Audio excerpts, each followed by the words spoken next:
hoje, no nosso quadro de entrevistas do Espaço da Eviva Teresina, nós vamos falar sobre um assunto onde muitas pessoas pediram para a gente falar, que é H. pylori. Você já deve ter ouvido falar sobre isso, que é uma bactéria.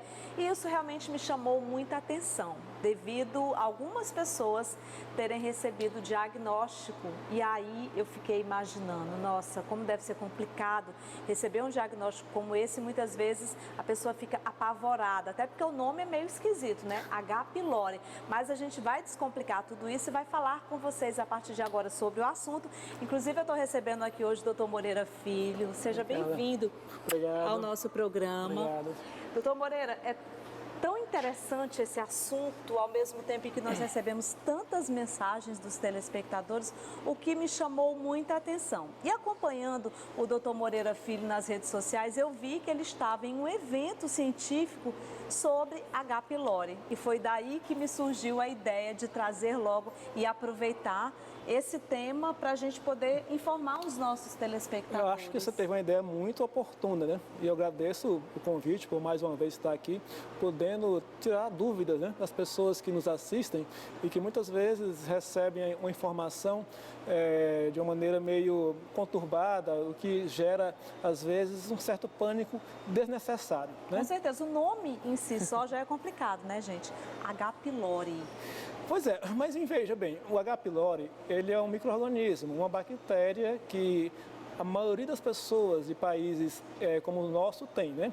Ela tem uma ampla prevalência, atinge em torno de 70% das pessoas no Brasil. A contaminação geralmente se dá ainda na infância ou adolescência, por alimentos ou água contaminada, tá? Mas, primeira coisa, o fato de você ter uma bactéria não quer dizer muita coisa, né? Porque nós temos milhões de bactérias no intestino, temos bactérias na boca, na pele, no cabelo. Então a gente poderia dizer assim, brincando, que nós somos um poço de bactérias, na realidade. Nesse evento científico que o senhor chegou recentemente lá de São Paulo, o que se tem de novidades a respeito do H. pylori, hein, doutor? Então veja, o que acontece? Falei que tínhamos muitas bactérias, né? O H. pylori é um micro-organismo, uma bactéria que ela comumente habita o estômago de seres vivos, né? Nós, humanos.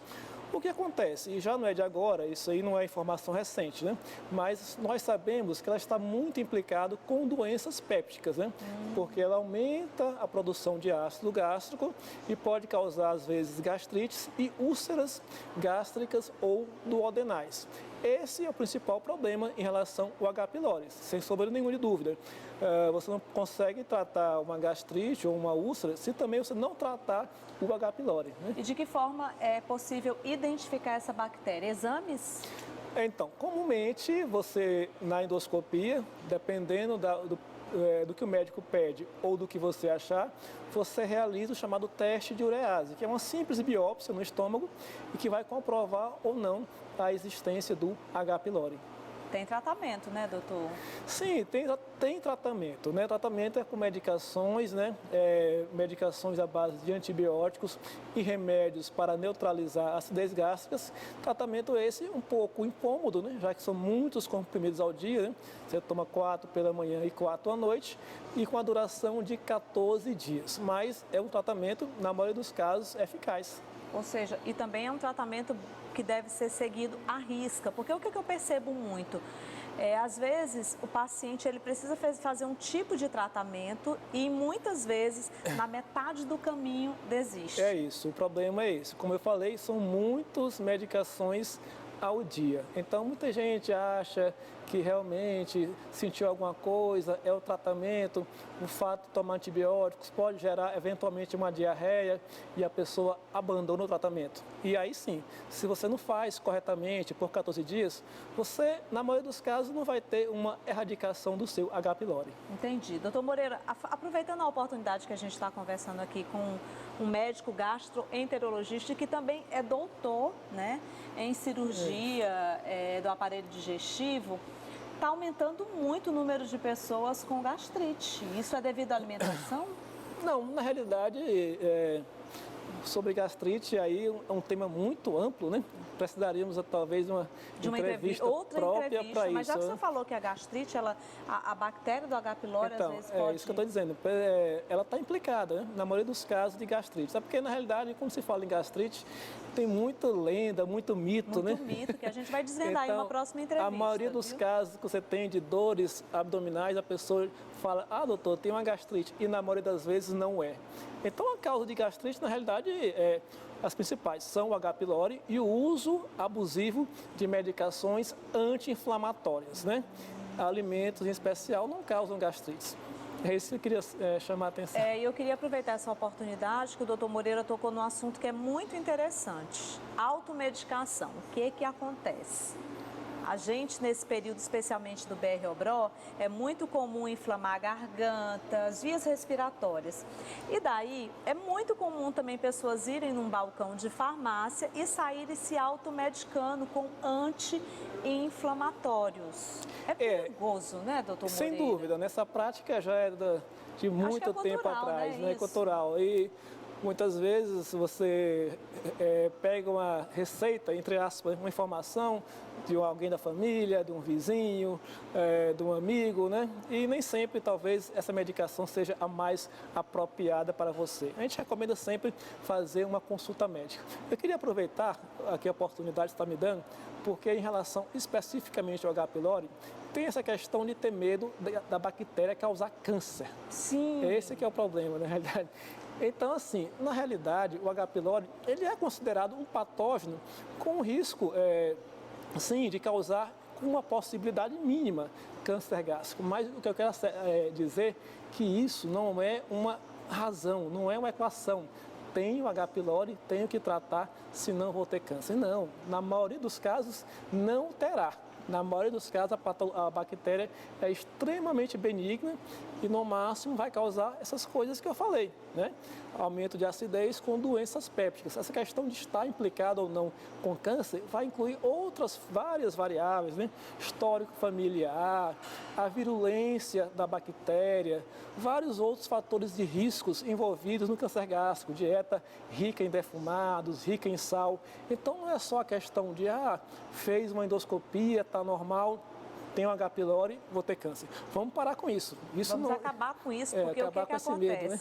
Em muitos casos, doutor Moreira Filho, inclusive, as pessoas estão adoecendo mais da cabeça. Sim, sem dúvida. Isso aí é uma coisa frequente no consultório. Muitas pessoas chegam com distúrbios digestivos funcionais, né? Aqueles relacionados com estresse, ansiedade, tem gás, estufamento, diarreia, e aí chegam falando, doutor, eu tenho gastrite. E na realidade o que tem são isso, distúrbios funcionais associados com a ansiedade. Tá vendo? E a gente tem que se atentar muito a isso. Outra coisa que é importante e que eu quero também aproveitar essa entrevista aqui para chamar a atenção de você que está em casa nos assistindo, é com a questão dos nossos hábitos, que são importantes para a nossa vida.